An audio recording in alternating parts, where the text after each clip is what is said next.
Bienvenue dans la boîte magique du Père Noël. Chaque soir, une nouvelle histoire vous dévoilera un petit bout de magie.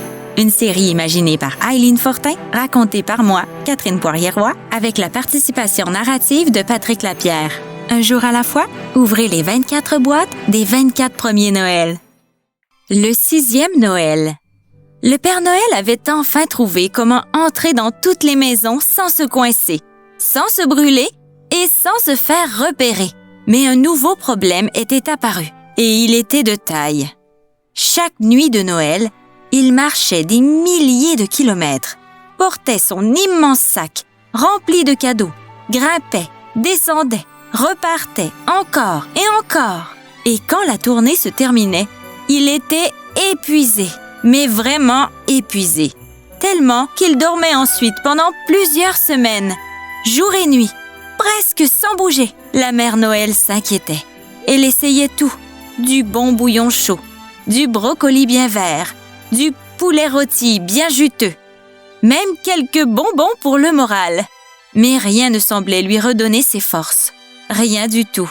À midi, alors que le Père Noël faisait encore une longue sieste, un petit lutin entra dans sa chambre pour venir lui tenir compagnie pendant sa pause repas. Dans ses mains, il tenait son repas préféré, un gros biscuit aux pépites de chocolat et un grand verre de lait bien froid. Mais avant même d'avoir le temps de manger, un autre lutin surgit en criant « À l'extérieur! Vite! On a besoin de toi !» Le lutin affolé quitta la chambre en laissant son repas intact sur la table de chevet. C'est justement à ce moment-là que le Père Noël se réveilla. Il avait un petit creux. Alors il croqua dans le biscuit et but le lait d'un seul trait. Et là, miracle! En quelques secondes, il se sentit revivre. Ses jambes ne tremblaient plus. Ses yeux étaient grands ouverts. Il se sentait prêt à marcher encore des centaines de kilomètres. Très vite, la nouvelle se répandit. Pour remercier le Père Noël et l'aider à garder son énergie, il fallait lui laisser un biscuit et un bon verre de lait.